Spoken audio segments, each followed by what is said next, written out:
Welcome to another edition of James Martell's Coffee Talk, where James, successful publisher, speaker, and author of Online Success for Non-Techies, talks frankly and openly with experts from within the internet marketing industry about strategies and techniques you can use to develop a successful online presence for your personal or corporate brand. Here's your host, James Martell. So welcome everybody to another edition of Coffee Talk. This is going to be a great session tonight. Had some time to chat with Mark Lindsay this afternoon and talk about how to use the power of sound to boost your online revenues by increasing your conversion rate with audio. And it's an exciting topic for me because, as many listeners know, I've been using audio on the internet for quite some time now, actually since 2002. Of course, with the Affiliate Buzz, which is the twice-a-month audio newsletter that we've been doing since May of 2003, and all kinds of other audio on the net. So it's something I'm excited about, something I can see a huge future in, and definitely something that people should be considering using on their site because it does absolutely increase conversion rate. So good evening, Mark. It's really good to have you in the room or on the call tonight. Good evening. Mark is, just so I can give everybody a little bit of a background on Mark and where I met Mark. I had just completed a podcast, and I wanted to get a little bit of bumper music created for both the beginning and the ending of the twice-a-month show. So I had an opportunity to meet Mark because I needed to get some audio produced for the podcast that I was creating, and like I normally do, I headed over to Elance and posted a project and explained that I wanted to get a little audio done, a little bumper music for the beginning with a little bit of voice, and same for the end of the podcast that I was doing, just to kind of give it that little bit of a professional feel to it. And I posted the project at Elance, and within a day or two, I had awarded the project to Mark over at PrimaryElements.com. And that was my first opportunity to not only meet with Mark, but to work with him as well. So it was a good experience, and I've had a chance since that time to have a good look around his site and talk to him about a variety of things. And I thought it would be natural to get him in on the Coffee Talk because he's in the industry. He specializes in scoring original music for most types of productions. He offers a host of pro audio, media, royalty-free music, and is well-versed in composing and producing original digital audio for a wide variety of markets, and has a background in the production, talent coordination, recording, mixing, and mastering of audio, and has been working in the field for over 17 years. So I figured it would be great to get you on the call. So welcome, Mark. It's really a pleasure to have you on the line with us tonight. Thanks for having me. So maybe you could, just to kick this off, obviously listeners are always interested in looking for ways to increase revenue with their websites and to, even a 1 or 2% increase in conversion rate can have a dramatic effect on the bottom line for a website owner. And I know you're obviously a big fan of audio. You're right in the middle of the industry.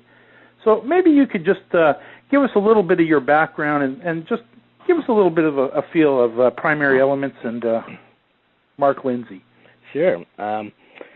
Well, I kind of started my, you have to excuse me tonight because I'm getting over this virus that everyone has, but if I'm hacking in I know the feeling. The phone, you'll know what it is. Well, I kind of started out as a wee tyke, about the age of 8 in music, playing piano and organ, and progressed to trumpet and then later guitar and the rock bands and all that stuff as a kid. Thought I was going to be a rock star like everyone else. But early on, I guess it was around really the early 90s that I saw the potential of what could happen with digital audio and the internet, which really didn't exist much at that point. It was, BBSs and dial-up networking stuff. The olden days, as we call them. Exactly. So I was pretty active on, there was CompuServe and AOL back when it had, a few thousand people. Yes. And of course the bandwidth was not sufficient then to really get anything done. But I tried to put my little clips out there, and saw the potential, and really just been waiting for years for the internet to really come of age to start doing this stuff online. And it's finally here. So Primary Elements was really kind of a culmination of my, I had a kind of a computer background. I used to be a PC tech, and Primary Elements is really a culmination of my technical background and the music background. And primarily it's no pun intended. It's a music licensing site where we license music for producers, multimedia producers, flash producers, what have you, film and video. But the back end of it is, just providing general audio services. Back years ago, I did this, through a traditional studio where I'd have clients in, and I did it the old school way. But now with the internet, I, for lack of a better phrase, I pretty much work in my boxers 24/7. Yep. And you work in the comfort of your own home. Exactly. I've got a studio built in. The wife is gracious enough to let me take over the master bedroom and have that converted into a full studio. So, it works out nicely. It's very exciting to see. It's interesting. Most of the people that we work with these days seem to be working from home, whether it be Kelly Fowler, who's a freelance copywriter I use, to yourself and everybody in between. It's definitely the way of the future, this idea of the ability to set up shop and provide services to clients afar from home. For those people that are, a lot of people listening are obviously still working for a living, and this is a dream of theirs and something that they're all striving for, and many of them are actually doing that. So it's good to hear that you're in the same. Yeah, and I'm, in the past I've dabbled around with network marketing. I've been on and off the net, and I've had traditional jobs for the last 9 or 10 years. As of about a year ago, I actually was laid off from my day job, so that really kind of gave me a kick in the behind to step up the contract work, and yes, and that kind of that was really my starting point to really dig into internet marketing. I had kind of dabbled here and there, and always keep up on top of things and keep aware of what's going on, but I hadn't really applied my audio skills to that market. So it just kind of has been a natural progression now to try and utilize that for this industry. And it's nice to see that bandwidth is finally kept up, and now audio is absolutely a mainstay, and it's definitely growing. So I can see that you're definitely in the right place at the right time for this. So yeah, finally. I think your wait has been worth it. Finally, yeah. It's actually been a wait since about 1978 or 79. That's a while. There's a story behind that if you want to hear it. Okay, fire away. Well, it's kind of my claim to not being famous. As a wee tyke, I guess, I can't do the math that quick, but I guess I was probably 11 or 12 at the time. Right about the time the first Apple II came out, I was an early adopter. I saw the potential of having one's entire music library, digitized and available and on portable players. If this kind of sounds like the iPod to you, there's you can see the potential that I missed out on by not patenting the idea. But I had big plans for using bubble memory, which was the big buzzword back in the day, to digitize someone's entire library, put it on a little stick, that you could walk around. Of course, back then it was, the size of a cassette Walkman. Yes. So I've basically just been waiting for this technology to catch up to my crazy brain. Here we are, 2000. And here we are finally. Yeah, here we are, 2007, and just getting warmed up. Yep, exactly. Yeah, the industry is really just in its infancy, so I'm, people call me a guru or an expert, but I really consider myself, a student of this because things are changing so much. It's really just starting to get exciting now. Absolutely. Well, I think tonight we should probably, cover off some topics for people, maybe in the area of why using audio on your site, maybe different uses for audio, hiring professional voice talent and production services, and also, of course, doing it yourself. Absolutely. Maybe a little bit about some of the equipment that might be needed to do this, and probably we can finish off the night, when we get close to wrapping it up. Maybe we'll finish it off with this, obviously, this boom in podcasting, which is something I'm always interested in. Oh, yes. But why don't we begin with some of the reasons that you feel audio is something people should consider for their website? Well, my goal is to not reinvent the wheel here. So, I like to cite other people that have done the studies and put the hard work in. But it's pretty much at this point a known fact that audio helps retain people on web pages. That audio, just having that like personal connection, really helps build trust in any kind of relationship, especially sales. And so it's just a natural thing. It's almost kind of a given once you grasp the concept that using audio is just going to work better than forcing people to read text who likes to read a bunch of stuff. Even though long sales copy is proven to work also. I think audio, if it's used correctly, can only enhance that. It can also turn people away, so it's important to use the right kind of audio at the right places and the right time. But it's just a really powerful medium.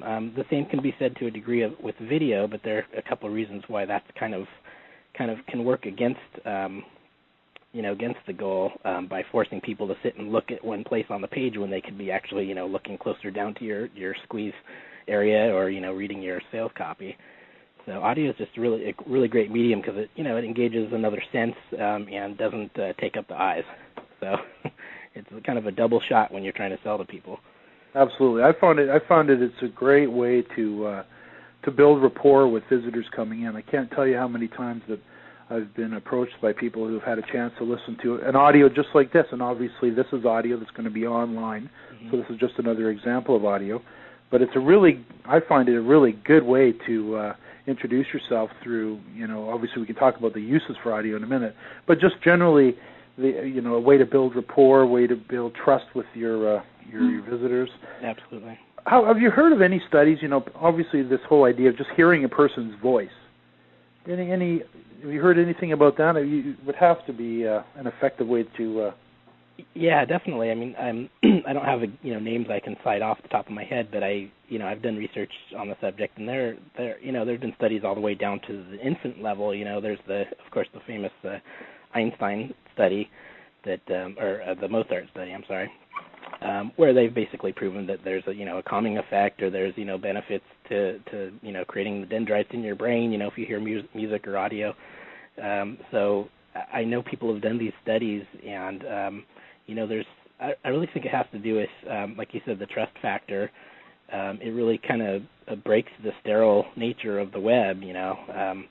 Of course, having a picture on your page is always a good thing, and when you connect that, that face with the voice, it just kind of triggers an instinctual trust factor, I guess. There's definitely some things going on, subconsciously that make that effective, and of course, the copy is important, but it's just kind of an intrinsic or instinctual thing that happens there. Absolutely. So this whole idea of audio, now let's maybe just shift gears a little bit. Let's talk about the different uses for audio. I know you were demoing me one of your tools, which we can talk about in a little bit, but just this idea of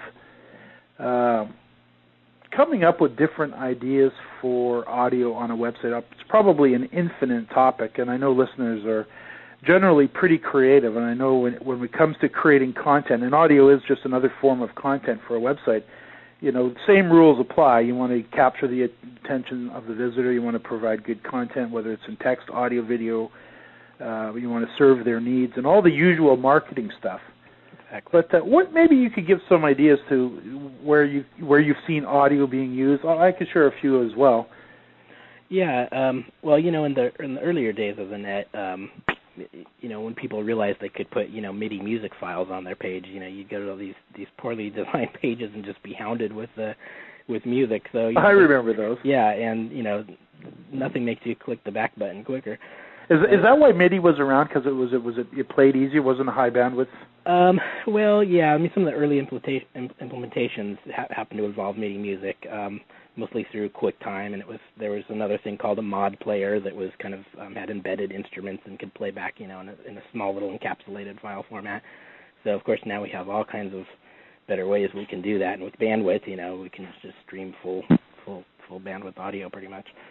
But so I think initially everyone's really excited from an entertainment point of view to just start throwing up audio, funny sound effects, whatever.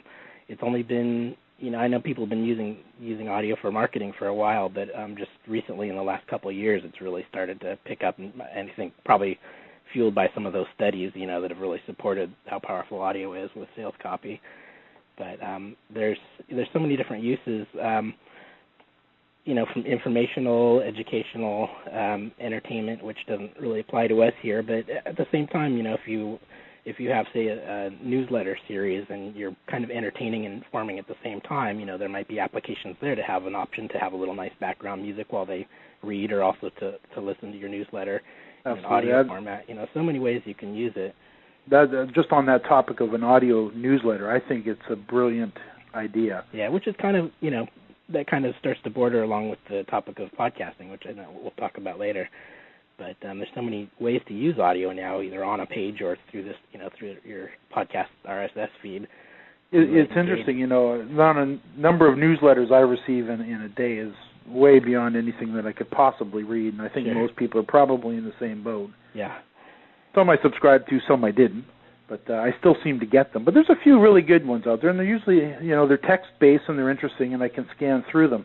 One thing I don't see really enough of is a nice little audio newsletter. And I know I've been doing the Affiliate Buzz, which is, like I said earlier, a twice-a-month audio newsletter.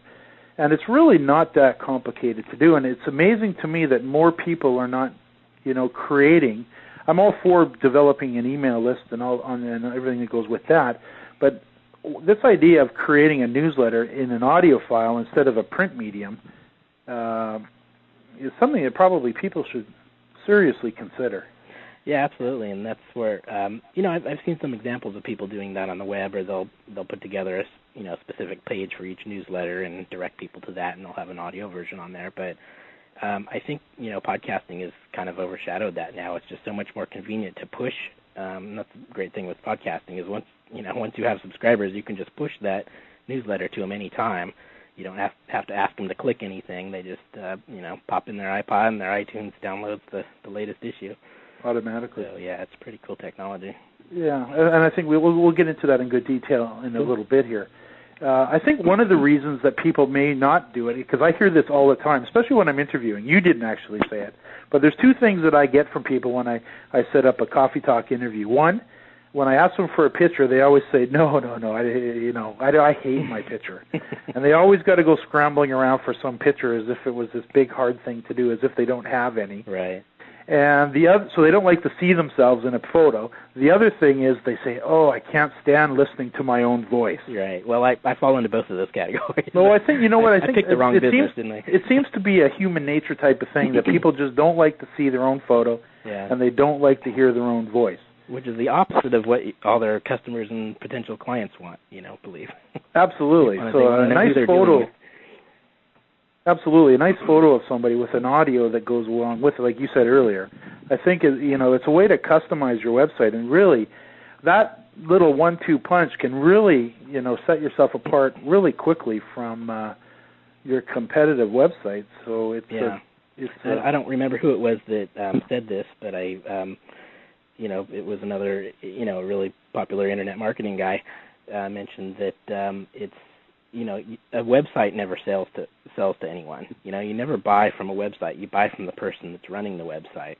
So making that, it's all about relationships, and making that connection is really the key. People don't buy from people they don't trust. Absolutely. So to have those both on there on top of the sales copy, which, needs to be good, but it just kind of closes the deal, so to speak. Well, I think, another thing that people may stumble across, and I know I did early on, it's this whole idea. First of all, a lot of people are under the impression, even today still, that audio is very expensive to have produced. You need to get in professional voice talent. Right. And they'd be surprised how inexpensive that is. Yeah. That coupled with the fact that they probably haven't considered doing it themselves because they just don't know how simple and easy it is to do. Yeah, it's certainly a lot easier these days than it was, even just a couple of years ago. If you have a USB connection and even under $100 actually these days, but if you want to spend a little bit more, to get a little bit nicer gear, you'll see the results.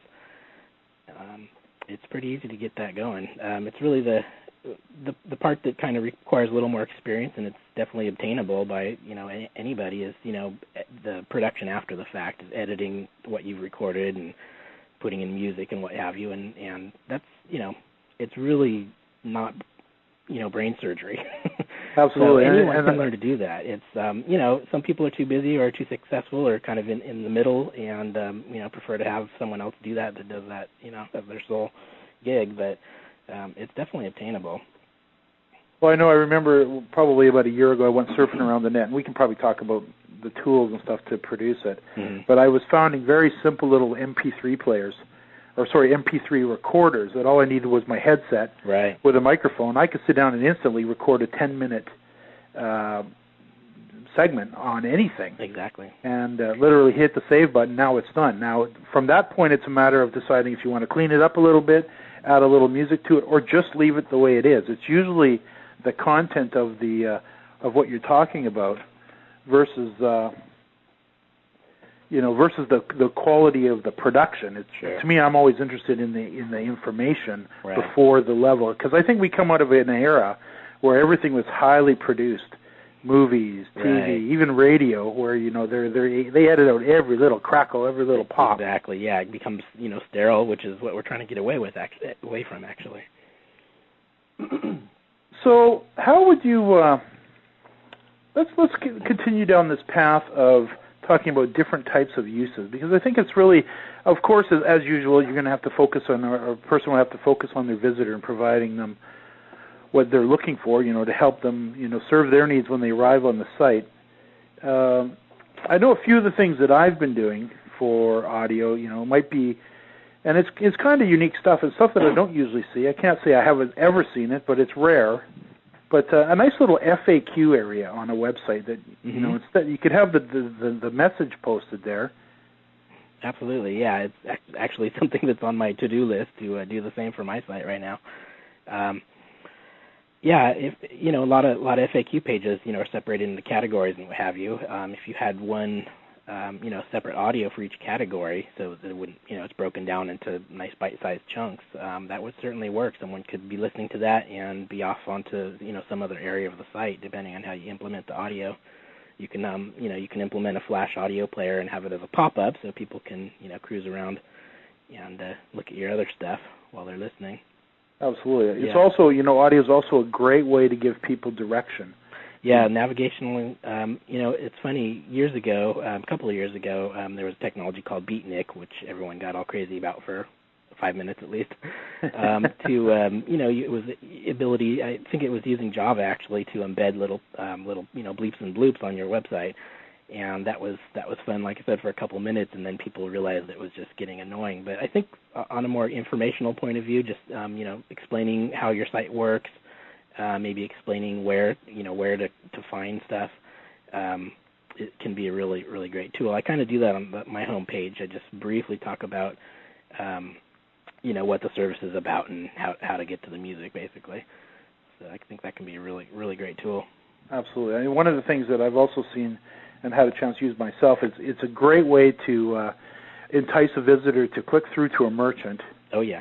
You can rattle off, 2 or 3 really strong benefits very quickly and direct them right to the link. Sure.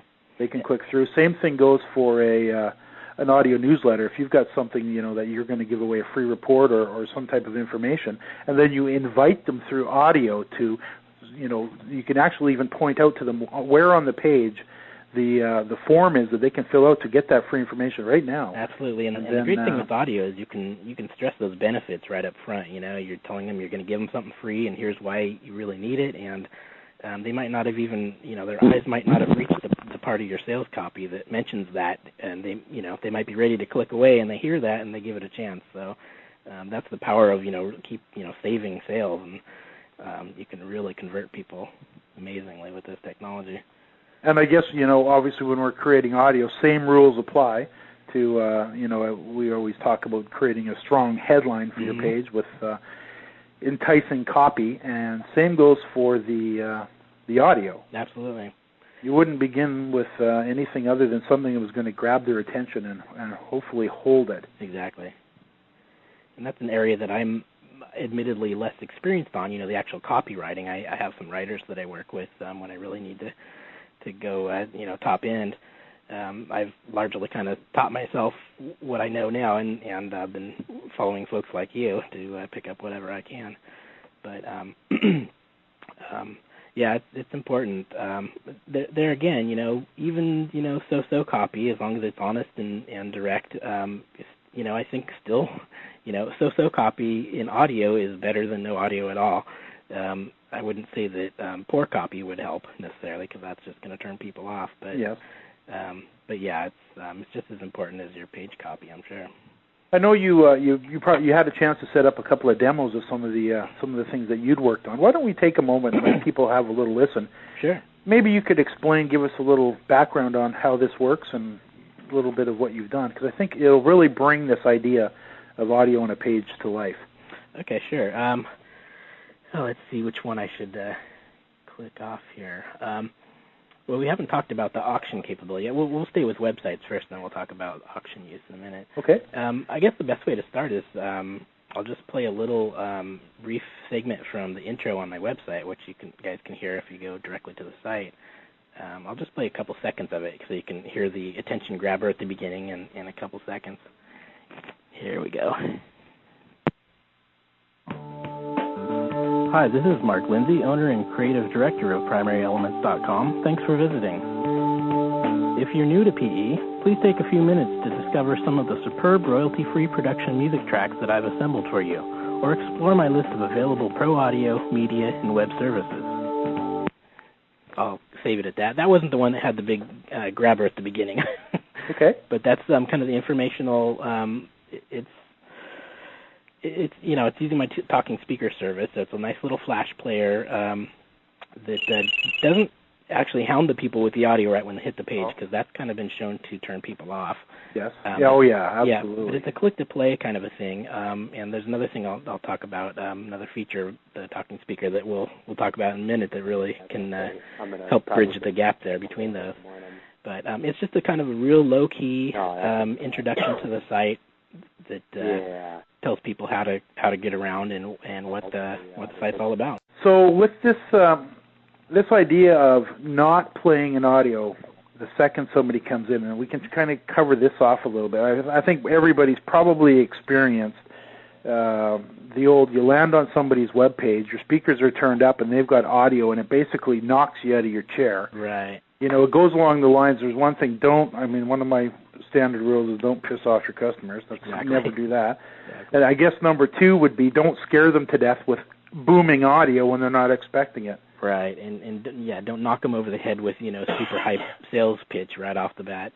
It kind of goes back to the, what we talked about with the early MIDI tracks. You don't want to just hit some, and especially if there's no context to the content of your site. You don't just want to throw stuff at them for no reason.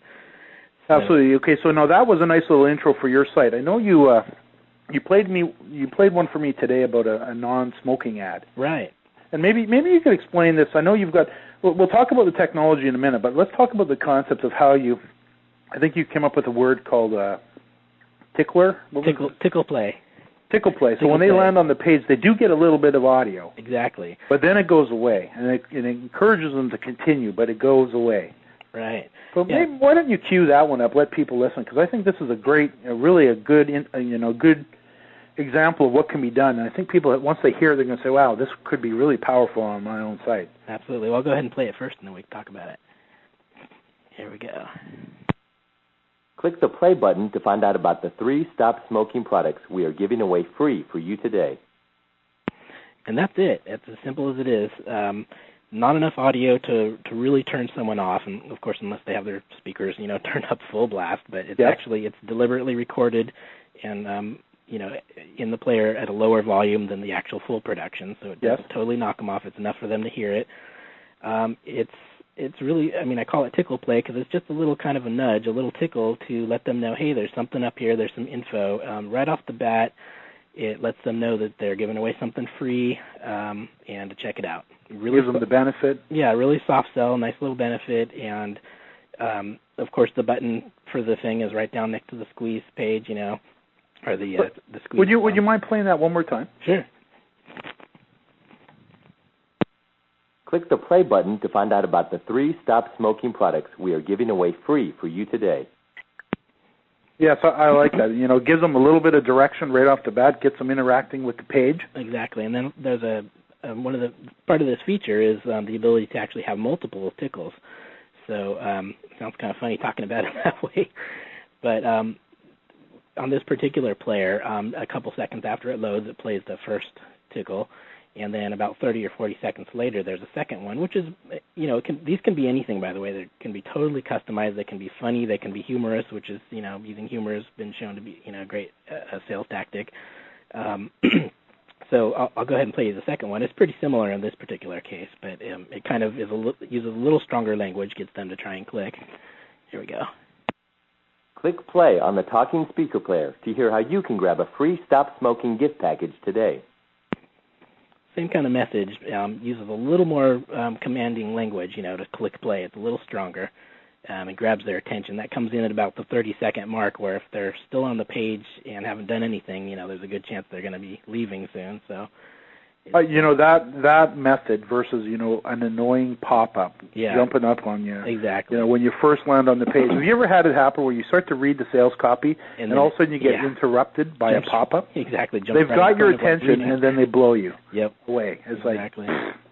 Exactly. Now you can utilize this technology on a pop-up. I really, you know, I hate pop-ups. I pop-unders I don't mind, and this is a great place to have a pop-under with a short little message, you know, hey, before you leave, you know, check out this free offer we've got for you.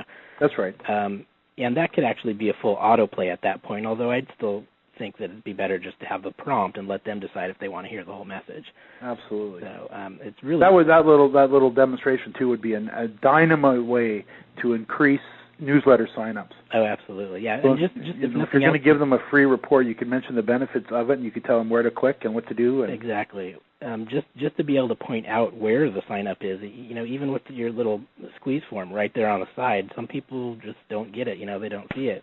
So just to be able to, you know, tell someone, hey, check out the free offer in the sidebar. Absolutely. You know, just by hearing that, even if they're not listening to it, that stuff registers. You know, brain is so powerful, and there's been studies about that. You know, people will perceive things even if they're not, you know, really listening to what it's saying. So it's powerful. So let's talk about some of the technical aspects of it. We'll come back and talk a few more uses and then maybe another demo or two if you have one. Mm-hmm. But let's talk about for maybe brand new people who have never used audio on their website. You know, simple questions like, where do the files reside, or how do you put the audio on the page? What are the different options for doing that type of thing? Yeah, there's you know, fortunately now there are a lot of different ways to go. You know, probably the most common method to put audio up, you'll see that people will just take an MP3 file. Which is just stored, you know, anywhere in their web area. Can be right at the top level, or it can be under a subfolder, you know, called media or whatever. And they just link to that directly on their page. So it simply becomes a file path on your server. Exactly. It's a file path, and usually, you know, clicking on that then as a link will pop up in a new window, usually a window with, you know, a big giant, you know, QuickTime player bar or whatever, you know, if they're on, depending on what they have installed. And that's the problem with using MP3 is that there's just really no control over the user experience. It works, you know, they'll hear the audio, but it's just, you know, it takes them off the page unless you link it as a pop-up or link it in a new window or something like that. But then there's also, you know, that covers up your sales copy again, not the ideal situation. Absolutely. So, you know, there are other methods there. You can use, you know, Windows Media Player, and that will actually launch, you know, the separate Windows player. But that takes you away from your browser, so there are some problems with that. So really, the thing that people are using these days, and to really, you know, have things gel with the site, is to have an embedded player. That again can be QuickTime or Windows or Flash. I've chosen to usually go with Flash players for all the audio I work with, because it just offers so much control and features like this tickle play that we've been talking about. So. And that's a service that you've developed yourself. Yeah, and it's, you know, it's not a whole lot more complicated than a file, but you know, there is a process to actually build the Flash players. So that is, that's another technology going on there that's usually over the head of, the general user. So it's some, there are services out there. There's some automated services that many of us have used before, the Audio Generator and stuff like that. Which, Audio Generator, I've used them quite. Yeah, I mean often. That's a great service. And for certain types of uses, that's all you need, and that works great. It's a subscription-based service.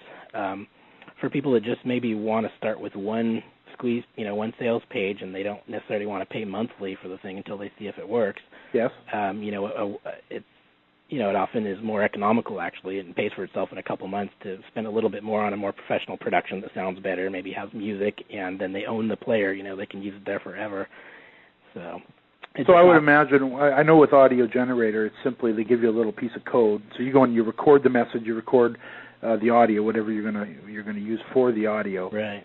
And then you just click through, and they give you a little piece of code that you just embed in the HTML area of your site. Right. Well, I would imagine your service would work similar to that. It's very similar, yeah. The only difference is that we offer a customized production. So we acquire the audio by several different means, and the service is actually just kind of coming together now. This latest talking speaker service. So we're still trying to roll out some of that stuff, but. Be it over the, an 800 line or through Skype, or if someone records their own audio and sends it to us, or we, commission a pro voiceover talent to record their audio, eventually it gets embedded in the Flash player, and it just becomes another little chunk of code, just like the Audio Generator code. So the end result is basically the same, but then they have a nice player that's that sits there, and it is also a file. The player file does need to reside on their on their server. We also offer a hosting option for people that just don't even want to get close to, dropping files into their server. Right. So. Well, no. So just for new listeners, let me just kind of give them a little heads up. So yeah. An MP3 audio file is simply a file that you would put, just like you'd upload a web page, you would upload that. Yep. Maybe set up a little folder in your server called audio.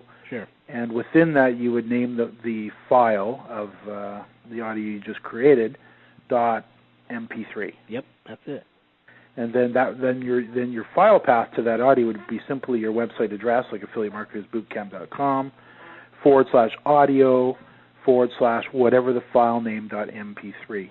Yeah, and that'll create that would be a text link, or unless you link it to an image. Like I said, that'll open in a new page, or it'll refresh the page. So it's not the most ideal way, but it's definitely a quick and dirty way to get audio up on your page.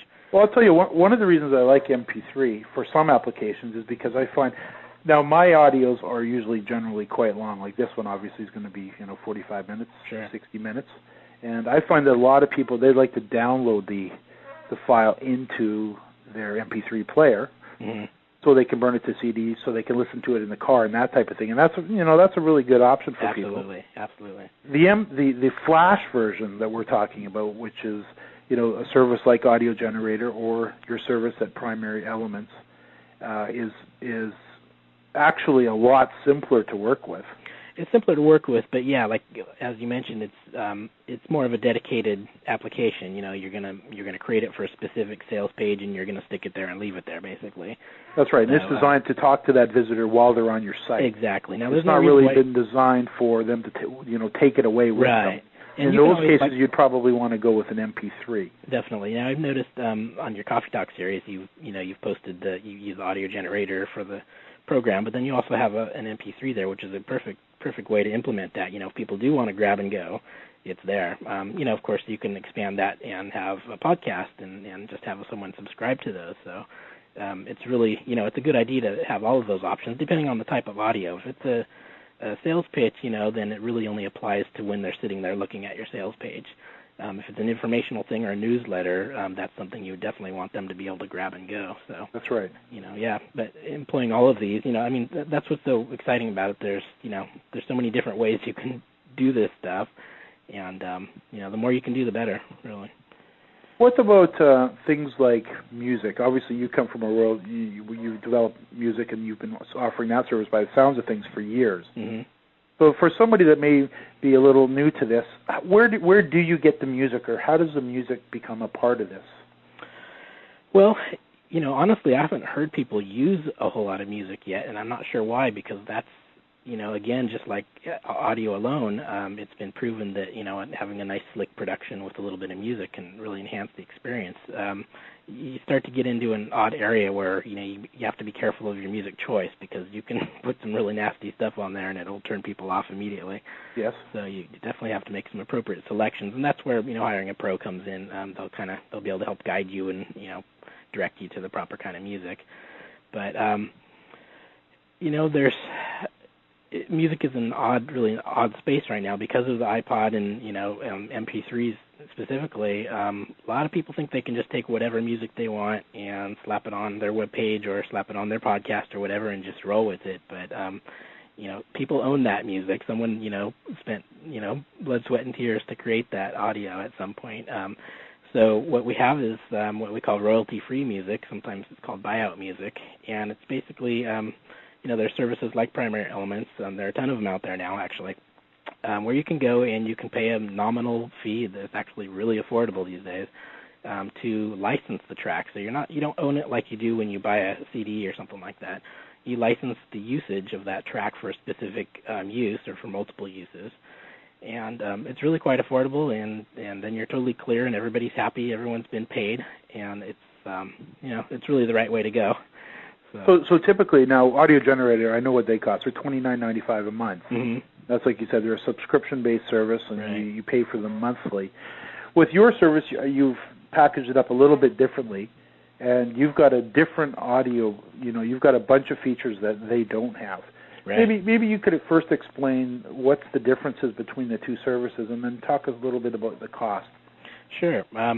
Well, one of the biggest features I like to stress is the the customization of the player. Audio Generator, they offer a handful of different colors of the players and stuff, and you can pick if you want a pause button or not, yep, what have you. But that's about where the customization ends. With our player, because it is kind of more of a one-time production, so there's it's a little higher initial cost, but you end up with a custom-produced spot, where we edit the thing and mix it and make it all pretty. Not too pretty, like we're going back to our earlier conversation. We don't want it to sound like sterile, but the strong points are really that we can do just about anything we want with this player, like the tickle play feature as far as the playback. We can put someone's headshot on the player instead of our little gold guy that we have animating on there. Yes. We can change there's some text on our player that says talking speaker. We can change that to be the name. It can say Coffee Talk. That can link to another place in their site. That can actually link to a page where you're going to offer your free item or whatever. Or it can link back to us, and it can actually be an affiliate link, because we have an affiliate program based around this. So a lot of people, when they go in at the low level, which is our introductory service that we've got now, is as cheap as like $37, and that's using your own recorded audio that we put together for you. Yes. For free, basically, if you want to sign up through the affiliate program, instead of just sending that traffic back to our the talking speaker page, you can actually be setting cookies, and then you're in business. So. Terrific. So what they would do, so when you say this, they would record the audio, or I would record the audio on my own PC mm-hmm. as an MP3. So I'd have my headset and my microphone on. Right. Just like we do when we get in the conference room. Mm-hmm. And then I have a little player online, and there's all kinds of MP3 recorders around now. Exactly. So if somebody does a search for an MP3 recorder, they'll find something like, I was looking over at Abyss Media, and they've got it's called iSound, WMA. Okay. And it's a pretty cool little recorder, one that I've used, and you can record MP3s. And so you literally just, hit the record button with your headset on, and now you can do the recording, and you can delete it, and you can practice, and you can do it over and over again until you're happy with it. And then you save it, and so this is the file that you would send to yourself. Exactly. And then you would work from there. And when you receive this file, what would you do with it? Well, and let me also say that we're still kind of laying out all the acquisition formats, but we plan on having an 800 number that people can call, which is kind of like how Audio Generator works. Yeah. Or they can record it on their own. We're going to have an information section teaching people how to set up their own little recording rig if they actually want to get a higher quality microphone and a little sound input. Okay. To increase the quality. But cool. But yeah, once they have the file, they send it to us. We take that file, and if it is an MP3 format. We'll convert that up to a full res format, which is equivalent of a full CD quality format. We'll edit out any of the ums and ahs, and in general, just edit the thing down so it's a nice, clean version. We'll do any kind of noise reduction to reduce hiss and what have you. Try and reduce the baby crying in the background in between words if we can. Yes. We can't totally create magic here, but there's quite a bit that can be done to the audio to clean it up and give it a nice polish and EQing to make it sound like it was recorded on a better microphone than it really was. Right. So there's, a lot of people think, well, I don't want to record on my own because it's going to sound like that, cruddy little MP3. But there's quite a bit we can do to actually make that sound better. So with this $37 preliminary order or introductory order, it also allows the option to send us a music track. So that puts the onus on the customer, to find a music track or, license it on their own and send it to us. They might have a piece of music they made on their own, who knows, or a friend is giving them the rights to use it. So, a lot of people have that already wired, or they might have licensed something in the past and already have it. Okay. So we'll go ahead and drop that in with them and in the production and make it all sound pretty, and they get their player back that they just need to drop into their directory and add the code to their page, and they're good to go. So once they're done, so is this the piece of code that you send back? This is obviously, when you say directory, in their FTP, in their web directory where they store their web files. Okay. Yeah. So they'd upload it to their server. Yeah, and we also offer hosting. So if people don't want to do that, there's a really cheap offer, so that they could basically just add the code, and we would handle the hosting. So then it would be just a simple matter of them dropping their code only on their page, and then we would be done. Exactly.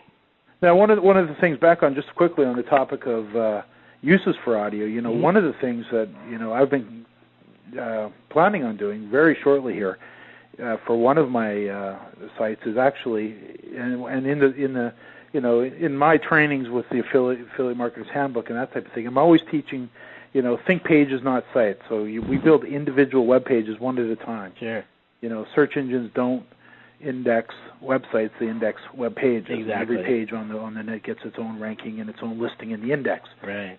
So same goes for the development of audio. If we've gone to the time and care to develop a great page, a great product page as we call it, for so we can represent a merchant, there might be an article on there with some images, and we've got our advertising laid out there.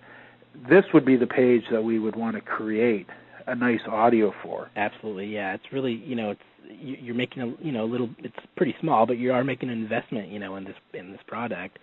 So, you want to kind of immortalize it there on your page, and if it's successful, you're likely going to leave that page up for years to come, So it works great for that. Absolutely. Okay, well, I think that's a pretty good overview of how most of this works. Why don't we shift gears just and talk about podcasting? Sure. Podcasting is something that's come on strong just in the last probably year or so, and I notice now there's all kinds of podcast directories, and I guess this makes me have to talk about the iPod and Apple and you Mac guys, because I know you're a Mac guy, and I know there's Mac listeners. So as much as you hate to, I know. Yeah, you guys. Okay, yes, Mac is winning the audio wars. I will say. Yes. Well, but things change. That's probably not forever, but they've got it pretty well locked down right now. Well, this iPod, I must say, I own a Mini. My kids all have iPods, and not only is it a cool little player, it's so intuitive and so easy to use. Yeah, I mean, there are so many MP3 players out there. It's really the integration that they have. Regardless of what you think about DRM, the rights management that they have on their files. It's really cool, and especially for podcasting where there isn't any rights management. Yes. It couldn't be easier. You drop it in and it syncs, and you're. So let's talk about it. Let's obviously to most people, including myself, this is the podcasting has come on strong in the last year. Now I've been doing audio as an audio newsletter for years. We've got over 87 or 88 shows in the can now. Wow. For since way back, but this idea of developing a podcast, and for those people that may be listening that want to get an idea, I'd suggest you just go to Google and spend 20 minutes, half hour, and search podcast directories, and you'll get a listing of all kinds of directories that will host list your podcast in their directory. So there's lots of ways to do it. And obviously, with the idea in mind of coming up with a show, a little angle, a little production of some sort that you could put on a weekly, twice-a-month basis, or maybe a monthly basis to help build a listenership, a subscribership. Obviously, talking about the products and services on your website. And I've seen some brilliant ideas on this. Yeah. I mean, the key with podcasting is really to make it something, at least somewhat entertaining, so people will come back. I'll admit I've got 2 little podcasts that I've put out. They're a lot more utilitarian than entertaining, and it's again another thing on the list, to try and catch up with. So much happening in audio now, it's hard to stay on top of it all. But yeah, coming up with some kind of a nice little twist, some fun stuff, little tidbits, or guests, like you're doing with Coffee Talk, on a regular basis, and a really consistent basis. Because people will actually, they've done studies and they find that people actually wait. If you come out every third Thursday of the month, people are really actually waiting and looking forward to that coming out. So it's good to stay on schedule and deliver. And one of the things I've noticed with the podcast, and I spend a lot of time in the podcast directories, and I do listen to quite a number of them. Mm-hmm. I get people are probably thinking, well, they're these slick productions, and some of them are. Yeah. But I'll tell you what, there's a lot of them in here too that are just, somebody's got a headset and a microphone. Oh yeah. And they're basically giving their tips of the day. Or there's one I listened to, the Amateur Traveler. Yeah. He's a riot. So as far as coming up with different ideas, head over to the podcast directories and have a look around, see what other people are doing, subscribe to some. Absolutely. And I think people would be stunned and amazed at not only how interesting some of these people are, and everybody's interesting to somebody. Exactly. You come up with a little format, and as we're working through our websites and we're developing content for them. If you can, one thing we were always, it's always a challenge as to what are we going to say, what's it going to be about, how long is it going to be. All the usual stuff, and of course that's up to the person that's developing it, designing it. Absolutely. But going in and having a listen to what a lot of people are doing already is a great way to kind of bring a person up to speed on the development of it. Now, let's talk about just briefly how a podcast would work from a technical point of view, because it sounds complicated. Yeah, it sounds. And it's kind of an esoteric thing unless you've already played around with it. And once you get into it, it's really not a whole lot more complicated than what you described earlier as far as recording your own audio. You do, to put together a decent sounding podcast, you generally do need a decent microphone. You can use a headset microphone. You need some kind of software that can record, a track or a couple tracks if you have multiple people at the same time. So it just depends on how advanced you want to get. If you're going to have several people in a room talking, then it's good to have a couple microphones, in a little mixer, and that sounds daunting to most people, but there's some really great little podcast starter kits out there right now. One of them that I kind of point people to is maudio.com. It's m-audio.com. Okay. And they make all kinds of little audio gadgets, and they actually were bought out by Pro Tools, which is owned by Avid. If anyone is into video editing and stuff, they're a huge company and they kind of rule the audio world. So they're backed by a lot of experience, and they have a great little starter kit that's just a basic microphone and a little interface, and that kind of gets you to a semi-pro level as far as the quality that you can achieve with the recording. Gets you the software that you can use to actually do some editing, because it is a little more complicated than just recording a straight message. It doesn't have to be. But there's, a little bit of planning goes a long way, to kind of structure your topics and figure out, if you're going to have intro music or outro music, or if you're going to play anything in the middle of the podcast, and if it's going to be live or you're going to do it, just record tracks and then totally edit it after the fact. So, a little bit of planning that is required. But, that's in essence it as far as the production of it. You just record what you want and chop it up and, make it sound good. And again, you end up with an MP3 file ready to post. So that's for, that would be kind of for the do-it-yourselfers, and I know a lot of us are that. Sure. For those people that, wanted to maybe employ services of your company, that what they would do is, same idea, record the audio, mm-hmm. and then package it up in an email and attach it to an email and send it off to you? Yeah, I mean, like we talked about before, and a podcast can be any number of things. It can be silly, entertaining, or it can be kind of, more of a newsletter type of thing, which it works really good for that, relating to what we're talking about tonight with internet marketing.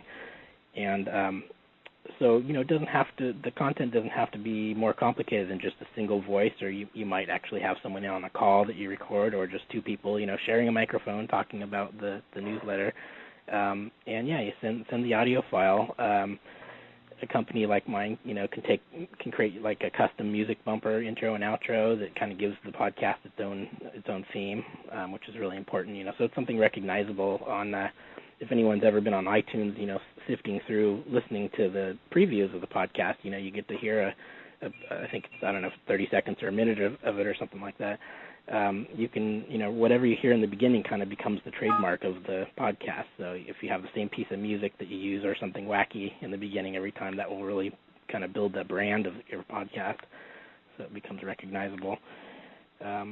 You can take it to the nth degree if you want sound effects, if you want, other elements dropped into the production. It's just really, it's endless. It's like basically like producing for a radio show, and that can, get as complicated as you want it to go.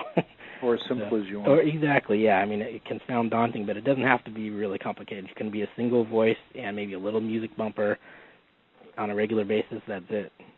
Absolutely. Well, one of the things that I found doing the Buzz, and it's been, we've done it on the 1st and the 15th ever since we launched it back in 2003, and we've never missed the show, and we've never been late, which I'm quite happy to say. Right. But it is a commitment. I mean, It's one of those things, like you mentioned, it's people do rely on it. They do wait for it. So, absolutely. And I should also say that, it doesn't have to be a regular thing. It depends on how you want to use it. Just as kind of a good way to get into the realm of the podcasting and get on the list. Just having one podcast is better than having, than not having a podcast at all. So the way I've used mine is just to have some previews of some of my music libraries on there, and it's not really something that people need to check in with every week. It's not really a regular thing. I put one out when I have the time. So I mean, you can go that route also. That doesn't really work for a newsletter, which really should be a timely, regular thing. But it's good to just get out there, get one done. You just throw your mic up, record it, get it done. Well, there's another nice benefit for developing a podcast because there are such a number of podcast directories that you can now list your show in.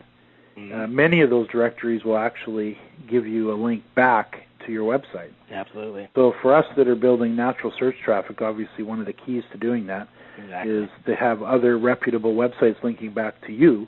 Definitely. And if you can get into develop a podcast that you're uploading to half a dozen different podcast directories and get your show in front of their audience, one of the side benefits, and with some of them, is a link back to you. So. Sure. And most of the services, like I use, it's called Liberated Syndication, and they have their own directory. So every time you publish a new episode, they have a little directory on the front of their page, and it'll say the last 20 or 30 podcasts that were published. So you have that traffic right there on their home page, which I don't know what their page rank is, but I'm sure it's pretty decent. So and then it goes into their permanent directory. So people, and they have a search right on their front page. So people will find you that way. What was the name of that?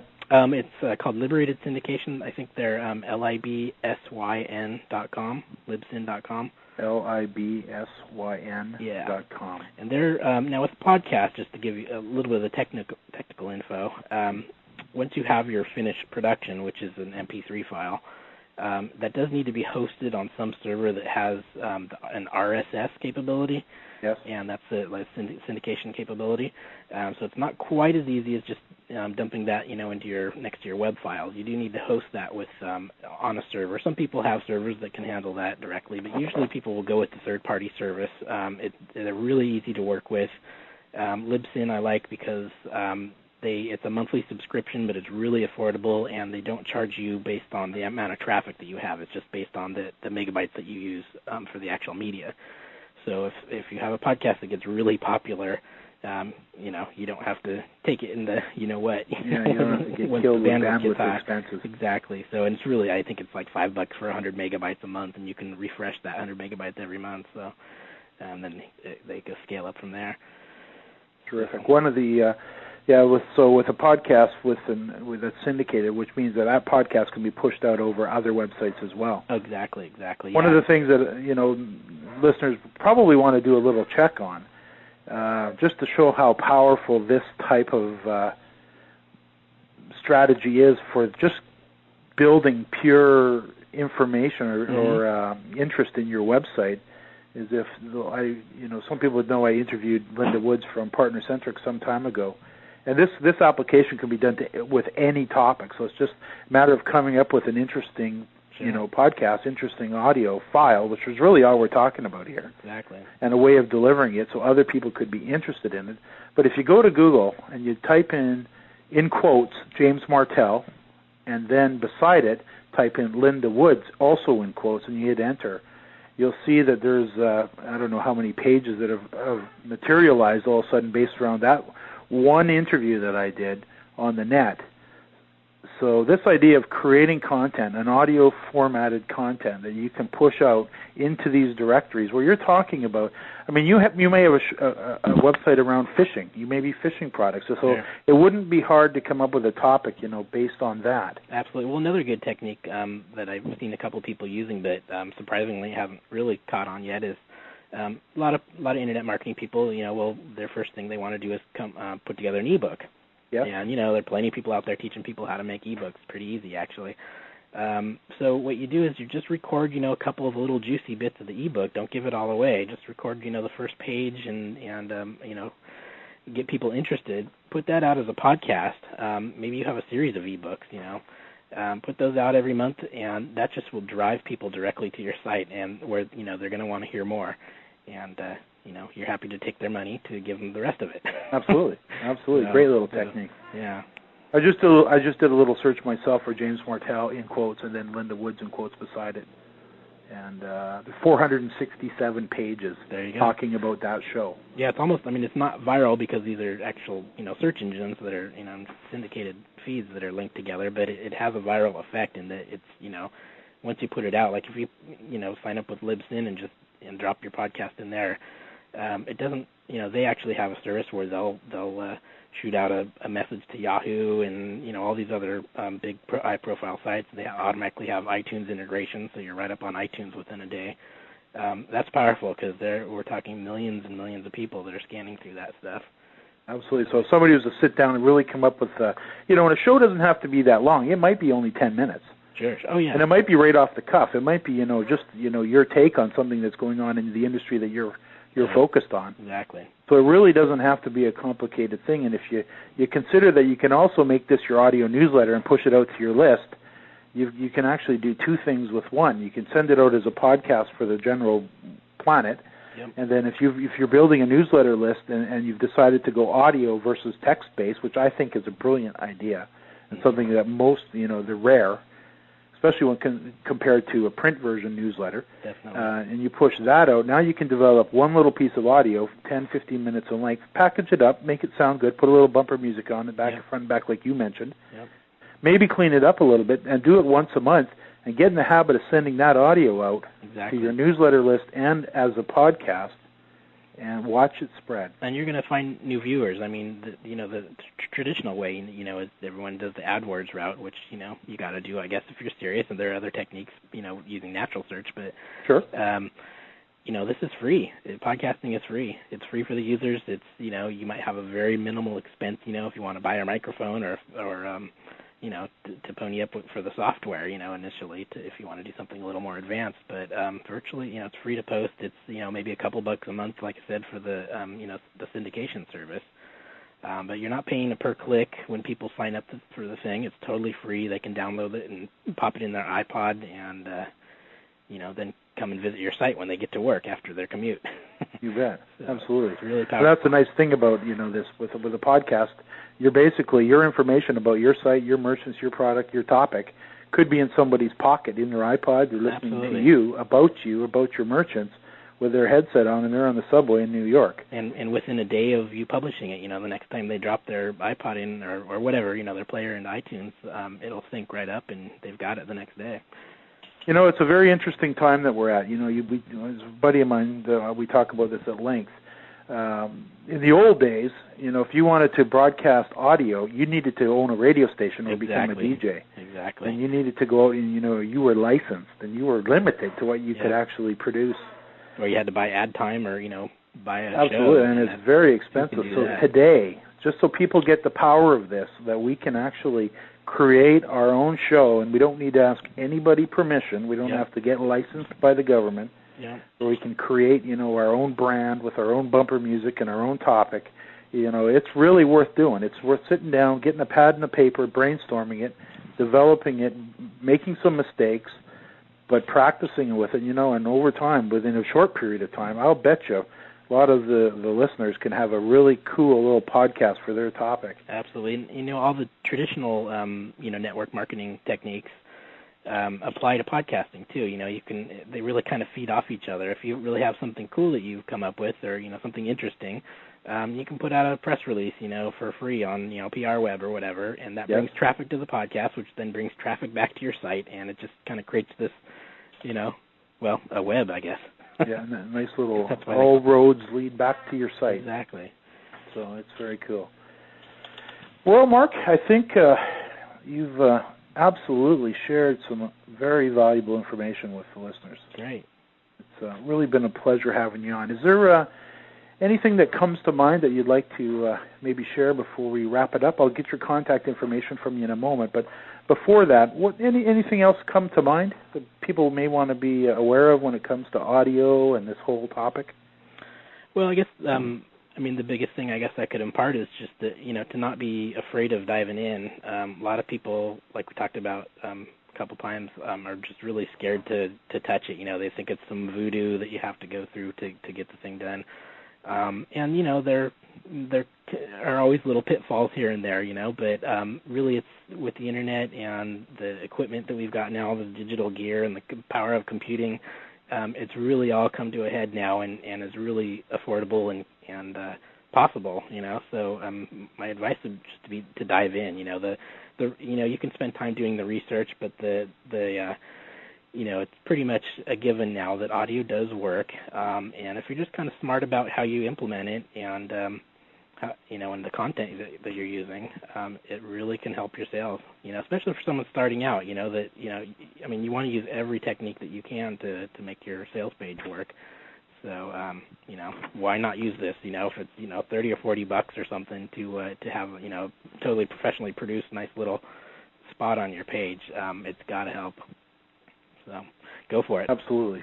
Absolutely. Now, if listeners wanted to get a hold of you, and I have a feeling a few will, for sure, because you're obviously right in the middle of a very exciting part of the industry, how would people get in contact with you, learn more about your services? Sure. Well, I've got a couple different contact points. My main website is primaryelements.com, and that's all run together, one word. And I actually kind of run everything from that main company. I do have the Talking Speaker service, which I have a separate domain for, is actually still hosted on the primaryelements.com site. Okay. But you can go to talkingspeaker.com, and that will redirect to the page on the site. Again, that's done for search reasons. And then I do actually run a little web business on the side at FAD-Sites. That's FAD sites.com. Okay. And it's actually becoming a little more popular as people, realize that I'm into internet marketing. They want, these little sales pages put together, and which is, that's even kind of daunting for some people to throw up a basic website and have it look really sharp. So it's a little thing I do on the side to kind of help my clients mostly. What was the name of that site again? W? It's FAD-Sites. It's FAD sites.com. Okay. And you can find that actually if you go to primaryelements.com at the bottom right, it says Site by FAD. Okay. So you can get to it that way. Cool.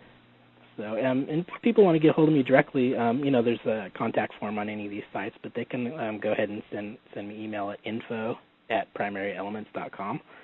And happy to help anyone or answer any questions if anyone has any follow-up. Terrific. Well, that's been really good of you to share this information. Oh, much thanks for having me. appreciated. Thanks for having me. So, for those who are listening to this as a recording, I wish you well. Thank you for taking some time. For those who are with us live this evening, I'll meet you, both Mark and I will meet you back in the conference room, in the online conference room, for a live Q&A. And for those interested in learning more about this live Q&A in our online members area, you can visit us at affiliatemarketersbootcamp.com. And other than that, Mark, thanks again for sharing the information with us. It's been a pleasure having you on. Likewise. Thanks a lot. And we'll see everybody soon, and we'll see everybody online in the conference room now. Bye for now. Bye-bye. To learn more about James Martell, the School of Internet Marketing, and how you or someone on your staff can quickly and easily learn how to develop a successful online presence for your personal or corporate brand, visit theschoolofinternetmarketing.com.